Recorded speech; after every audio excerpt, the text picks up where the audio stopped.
Este vídeo é um oferecimento da Amazon, onde você encontrará todos os livros ambientados no universo das crônicas, bem como os mais incríveis produtos relacionados às crônicas, a Game of Thrones e a House of the Dragon, sempre com os melhores preços. Para conferir, basta clicar nos primeiros links na descrição abaixo. Comprando através deles, você estará me ajudando a produzir diariamente e tornando o MGF cada vez mais forte.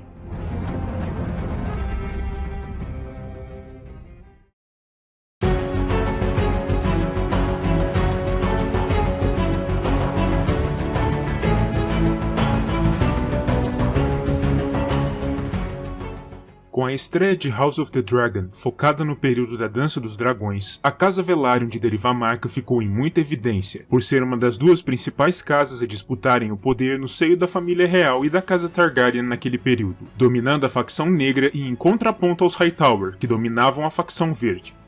Por isso, muitos fãs da série anterior que assistiram a esta nova começaram a ponderar a respeito do porquê uma casa como os Velaryon, que foram tão poderosos e chegaram a ser, por um breve período, mais ricos do que os próprios Lannister, nem sequer foram citados em Game of Thrones, que cobre o período contemporâneo das crônicas, focando na Guerra dos Cinco Reis, na ascensão de Daenerys Targaryen e na Guerra da Humanidade contra os outros que se aproximam pelo norte.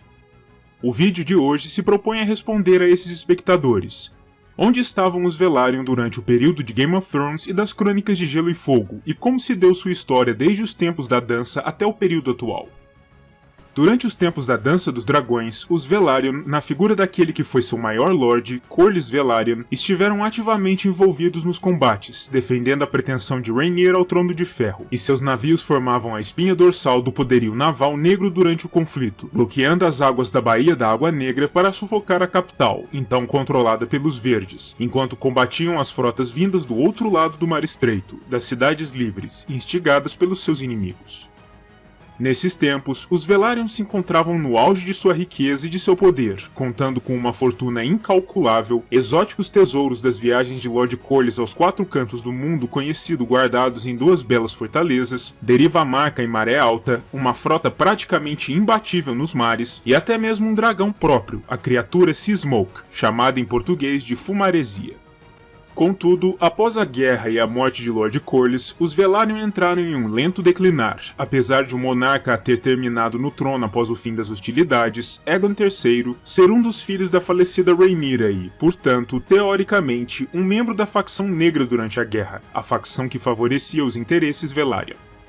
Após a guerra, os Velaryon ainda foram comandados por ao menos mais um poderoso lord, Alyn Velaryon, que ficaria conhecido pela posteridade como o Punho de Carvalho, e teria papel importantíssimo nas guerras contra o rebelde Principado de Dorne, controlando e dominando as águas do Sangue Verde com sua frota.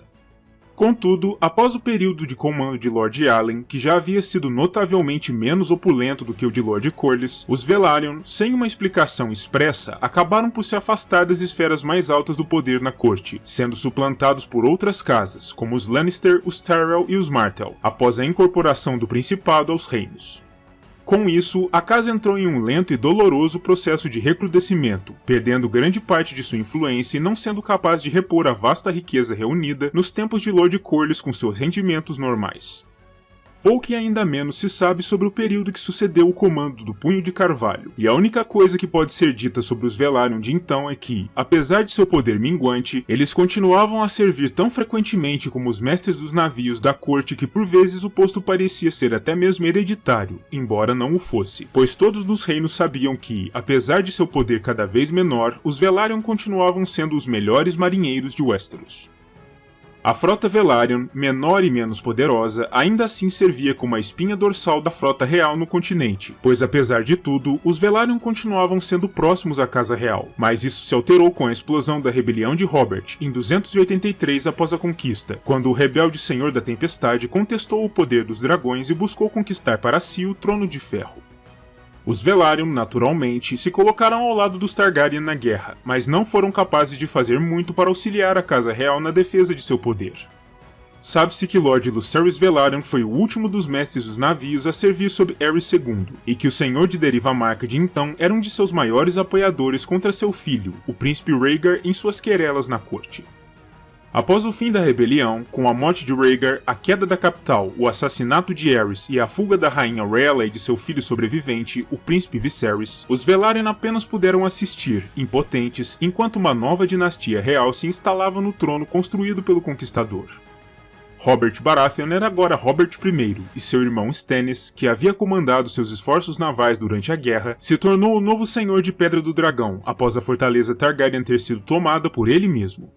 Com isso, os Velaryon se tornaram subordinados diretamente a Stannis, bem como as outras casas do Mar Estreito, e perderam também seu lugar de destaque no Conselho Real, com o título de Mestre dos Navios sendo outorgado ao próprio Stannis.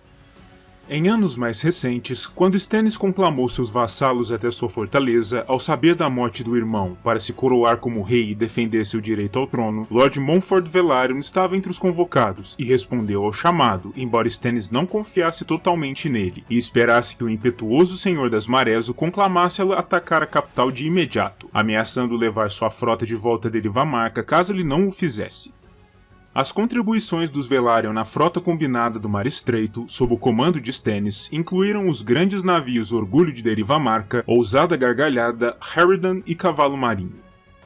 Com a explosão da Guerra dos Cinco Reis no continente, Stannis se viu forçado a confrontar seu irmão Renly, que também se declarara rei, e depois a cercar Ponta Tempestade, que era defendida por Sir Courtenay Penrose, um obstinado cavaleiro fiel a Renly, mesmo após sua morte.